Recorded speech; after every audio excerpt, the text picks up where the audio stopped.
Hello guys, welcome to my vlog. Luto tayo ng guys, ng ginisang langka para ay may pang-ulam tayo mamaya pagising ni Daddy.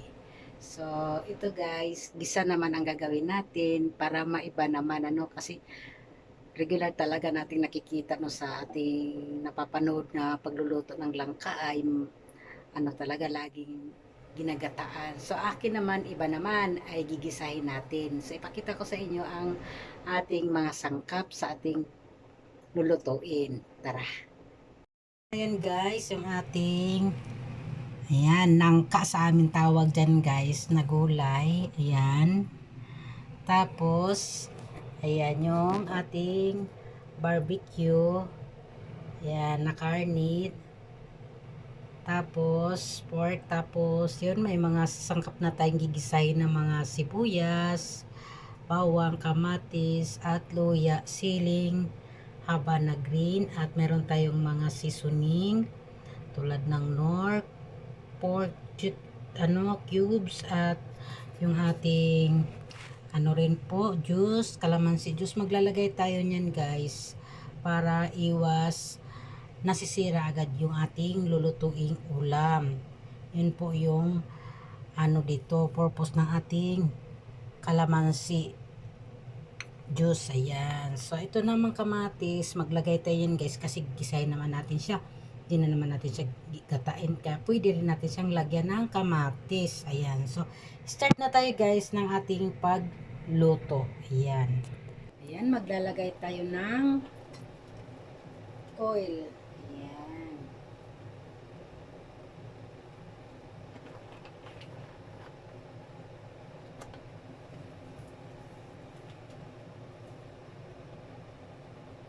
So, ayan guys. Mainit na yung ating oil. Lagay na natin yung ating bawang. Ayan.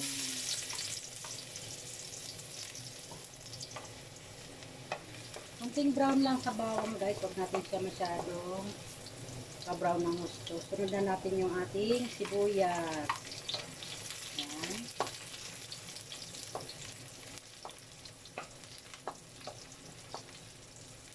Sunod natin yung kamatis. Lutuin natin yung kamatis guys para natin yung kanyang tubig. Ayan.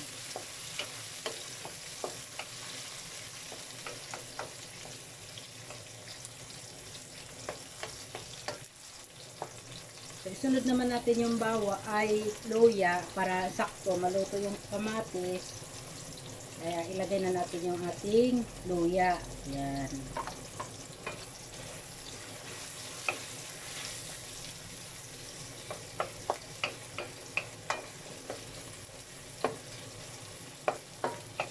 Ayan o.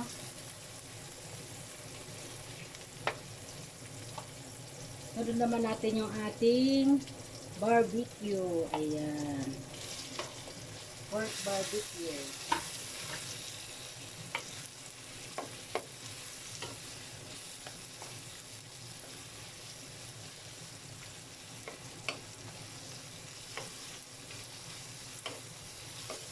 Tamang-tama, mainit na yung ating barbecue. Luto na yan ang ating kamatis. Ayan. Tinanggalan ko nga pala ng yan guys, ng buto yung kamatis. Para isa rin po yun, nakakapanis ng ating ulam dahil may tubig yung buto niya. Yan, matubig. So, ngayon, isunod naman natin yung ating nangka. Ayan guys. Ayan. Ang nangka natin guys, nalaga na po natin yan. Luto na po yan siya guys.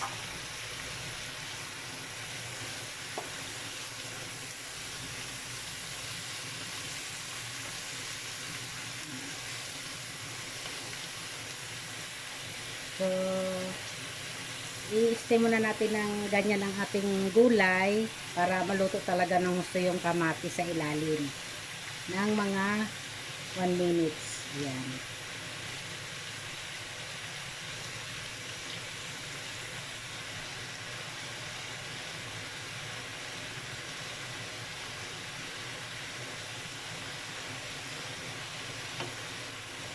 Ayan, luto na yung ating kamatis.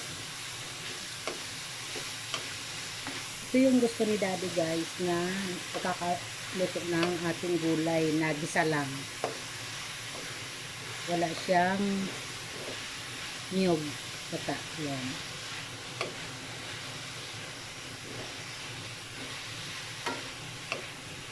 Ayan.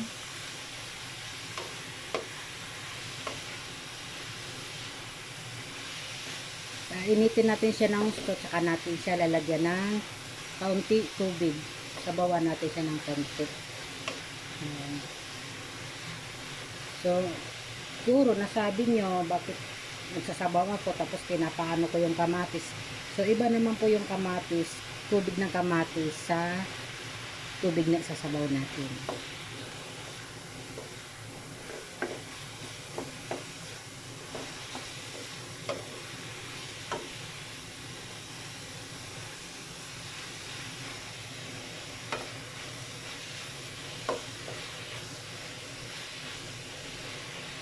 Ngayon, maglalagay tayo ng ating ceiling green.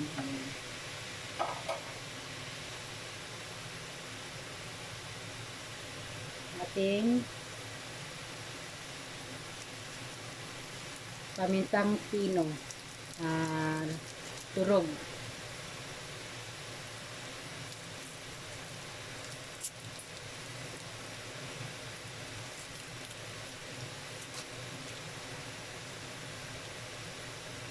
Ang ating nor cubes. Ayan. Maglalagay tayo ng asin.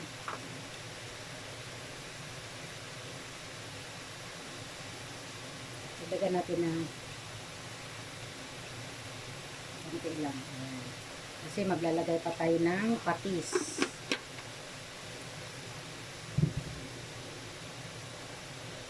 Mamaya na lang yung patis pag naglagay na tayo ng tubig at nakakulog na siya. No? So ito, initin pa natin ng gusto yung ating gulay bago tayo magsabaw.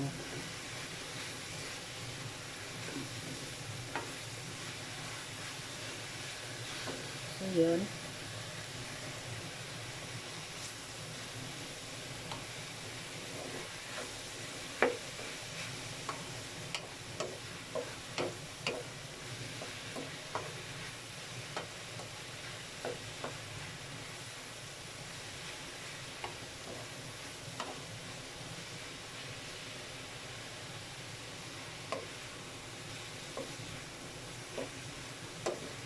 Yun guys, mainit na talaga yung ating gulay, magsasabaw na tayo.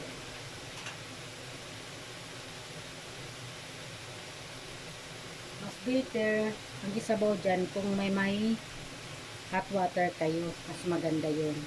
E sa akin wala akong hot water, kaya cold water na lang. Yung galing naman po ito sa ating gripo, hindi po ito galing sa ref, no? Ayan.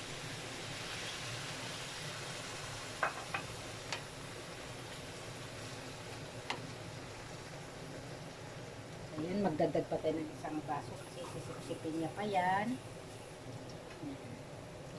Masarap sa gulay na may sabaw.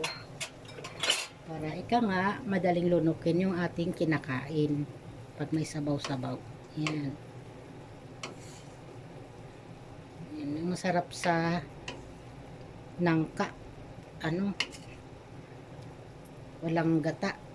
Ano lang siya. Gisa lang siya.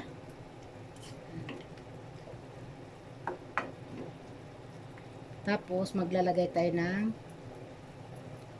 ano tawag nito? Patis.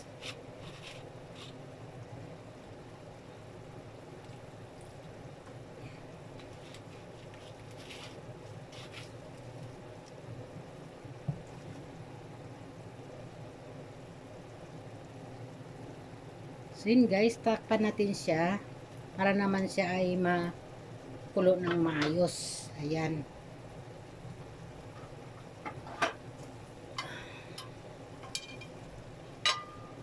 Balikan natin siya mamaya-maya. So ayan guys, tignan na natin siya. Ayan. Kulo na. Ayan. ngayon guys, maglalagay tayo ng ayan, calamansi juice. Ayan. Ayan guys. Masarap din naman yung sa langka na may gata, lalo sa mga mahilig sa may gata. Ako din mahilig din ako sa gata pero si daddy guys, madalas na siya nakakaulam ng langka na may gata. Pansin ko sa kanya, mas gusto talaga niya yung gesalang. Nasanay sila sa luto sa kanila sa probinsya, no? So ngayon, ang gagawin natin, ito na, ginisa lang natin siya. At para naman makakain si daddy naman ng gulay na gisa lang. Yan, no?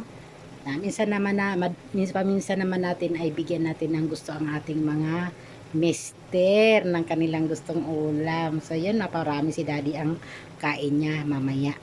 Ayan guys, ilagay na natin tong ating calamansi juice para iwas sira kapanis sa ating ulam, no? So ito ang ilalagay natin para ano siya, pang matagalan. Abot pa siya ng bukas. So, kahit bukas ng tanghali o hapon, kaya pa. Ayan. Ayan guys. Oh, ayan na guys. Tikman natin siya, no? Okay guys. Ayan. Masarap na siya guys. So ayan, pakita ko sa inyo. Ayan guys. O ayan.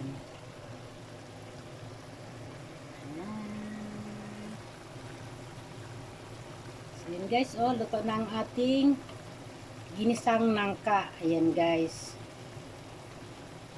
Thank you for watching guys. Ayan. Pa-subscribe naman ang aking YouTube channel guys. Thank you. Bye. Kain po tayo. Ayan, luto na ang ating ulam. Thank you sa panonood.